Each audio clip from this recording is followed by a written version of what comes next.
ಸುಜಾತ. ಇವತ್ತು ನಾನು ಒಂದು ಕನ್ನಡ ಭಾವಗೀತೆಯನ್ನು ಹಾಡುತ್ತೀನಿ.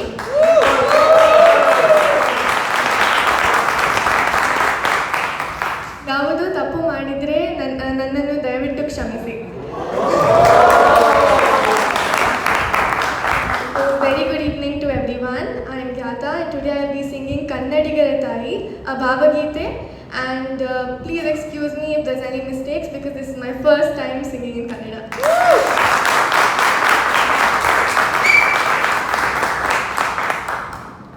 ರಾಯಬಾರ ಮೊಗವ ತೋರ ಕನ್ನಡಿಗರ ಮಾತೆ ಹರಸುತ್ತಾಯ ಸುಖರಕಾಯ ನಮ್ಮ ಜನ್ಮದಾತೆ ನಮ್ಮ ತಪ್ಪ ನೆನೆದು ತಾಳ್ವೆ ಅಕ್ಕರೆಯಿಂದಮ್ಮ ನಾಳ್ವೆ ನೀನೆ ಕಣ ನಮ್ಮ ಬಾಳ್ವೆ ನಿನ್ನ ಮರೆಯಲೆಮ್ಮವು ತನು ಕನ್ನಡ ಮನ ಕನ್ನಡ ನುಡಿ ಕನ್ನಡವೆಮ್ಮವು ರಾಯಬಾರ ಮೊಗವ ತೋರ ಕನ್ನಡಿಗರ ಮಾತೆ ಅಣ್ಣ ನೀವ ಕಾಯ ನೀವ ಪರಿಪ